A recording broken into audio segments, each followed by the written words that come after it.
Another brick fan here with a look at the Paranormal Intercept Bus 3000, part of the brand new Hidden Side theme for 2019. Let's jump into the review.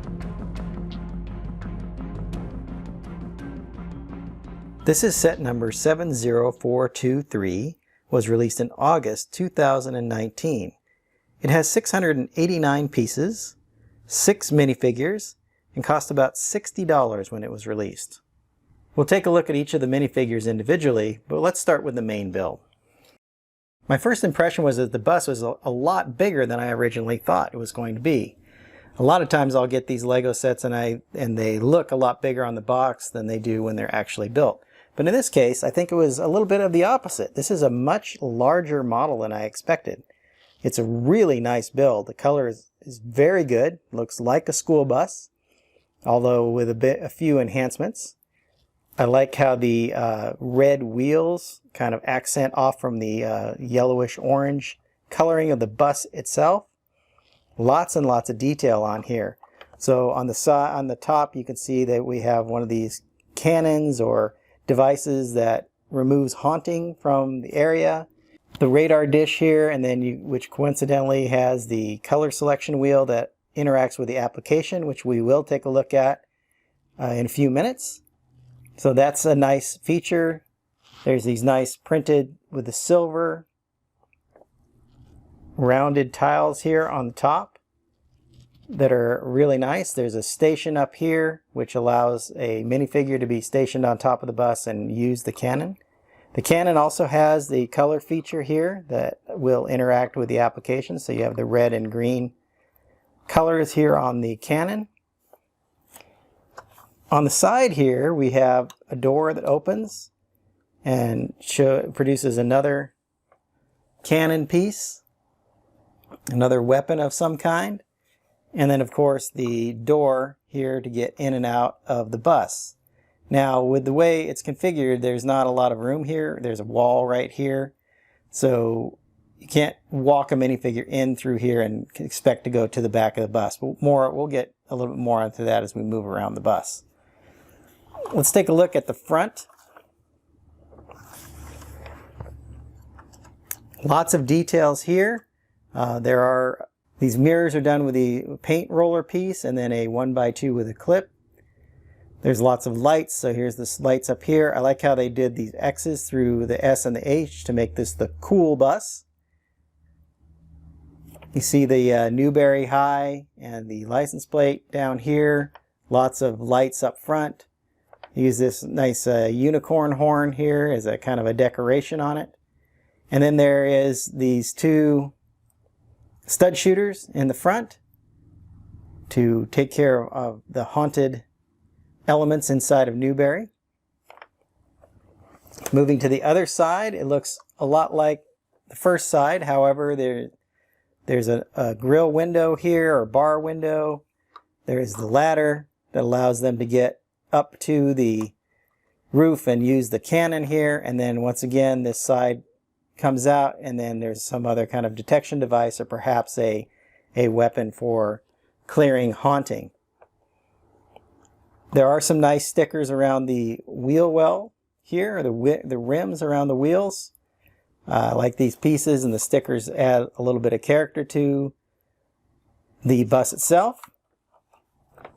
Moving around to the back, you see these nice extra engines, as it were, in the back. So these big enhanced tailpipes, the red brake lights, and then another nice feature of this bus is the fact that this entire back here comes out. And this is how you put additional minifigures into the bus. So you see there's actually a bed here. There's this lab station that has a microscope, it looks like, which is cleverly done with this binocular piece and then this slope. There's a computer station here in the back. So a couple of nice stickers and then a keyboard piece. You can fit 2 more people in here. This new laptop piece is pretty cool. It's got the little Lego logo on the front. And there is a sticker on the inside which shows some ghosts that they're hunting. There's a clip piece right here that holds the laptop. This whole mobile lab is pretty nice, and I think it was very clever how they had it slide into the bus and provide a way to fit all three of the good guys into the bus. Overall, a really nice build. Like I said, I really like the color scheme. All the little details on the bus make it look really appropriate. And you can also see this in the teaser video, or the video for the hidden side. There is a little bit of a side build, so there's this outhouse, these cones, and this construction sign. Let's take a closer look at this, because as you know, in the hidden side, things aren't always what they seem.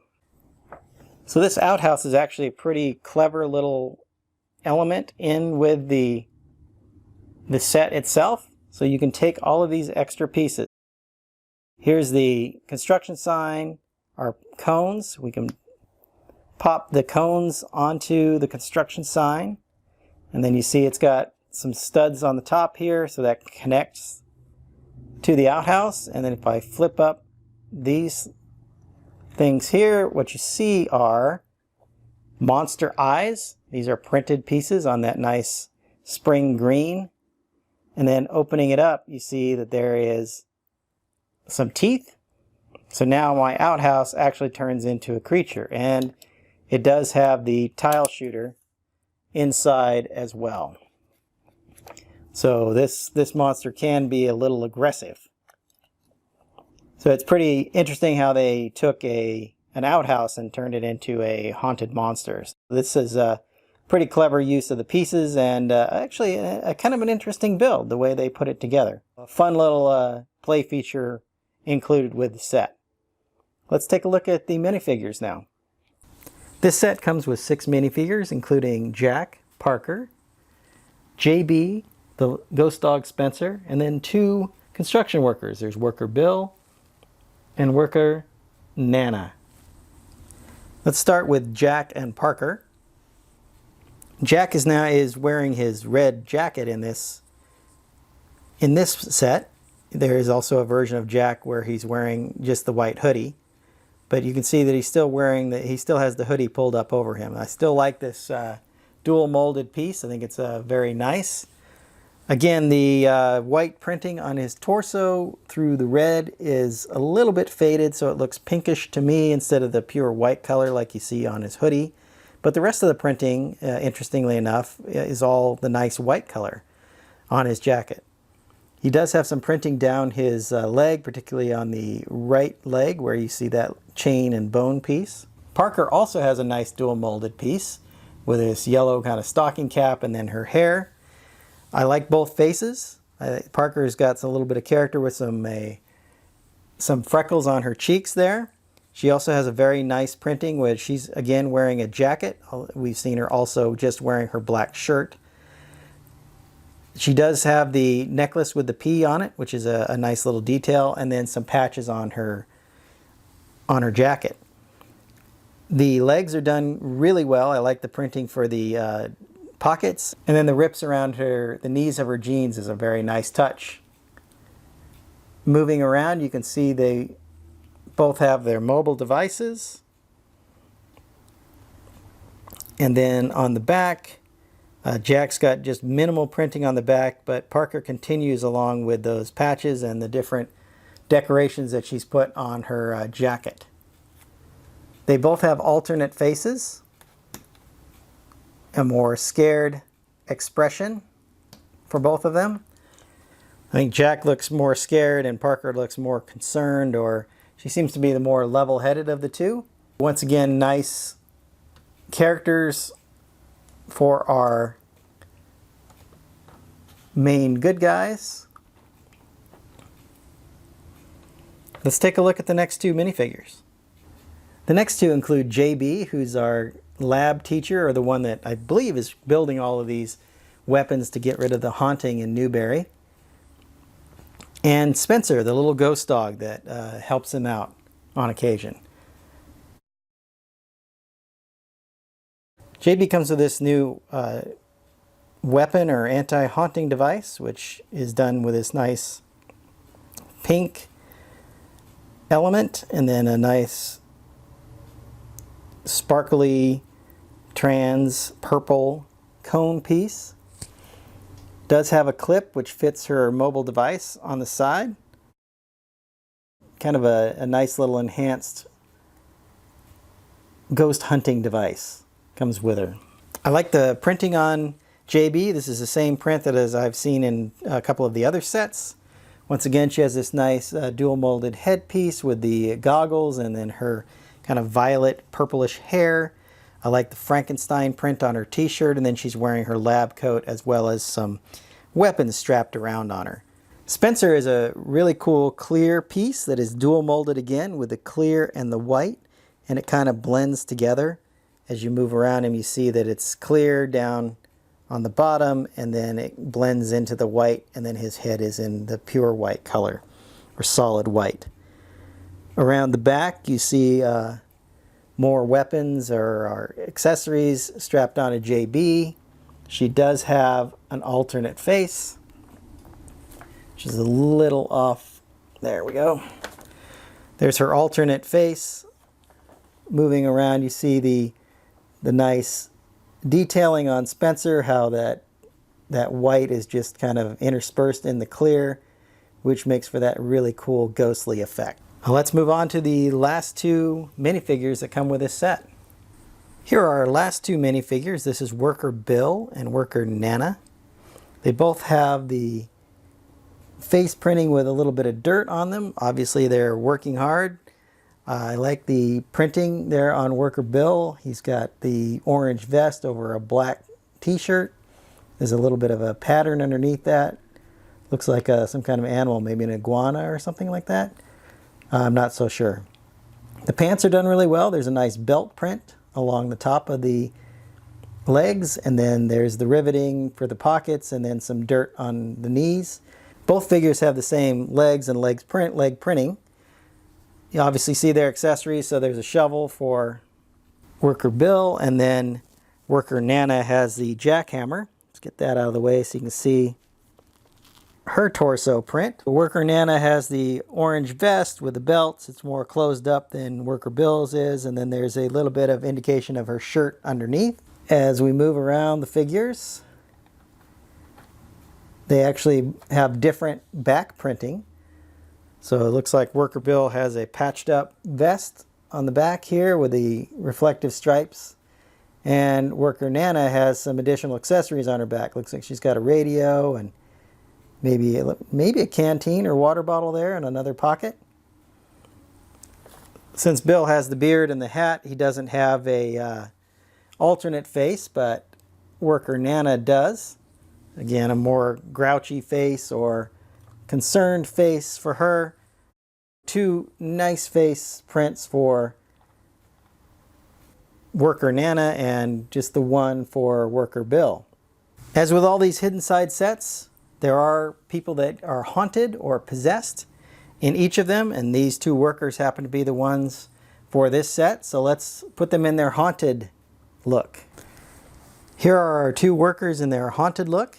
You can see that Worker Bill's beard has grown and turned to this nice lime or spring green color. This is the same beard piece that he's used in several of the sets.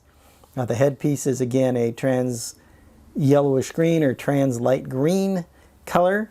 He does have these two drill pieces as his accessories with a nice stud, round stud with a hole in it, and then this unicorn horn piece.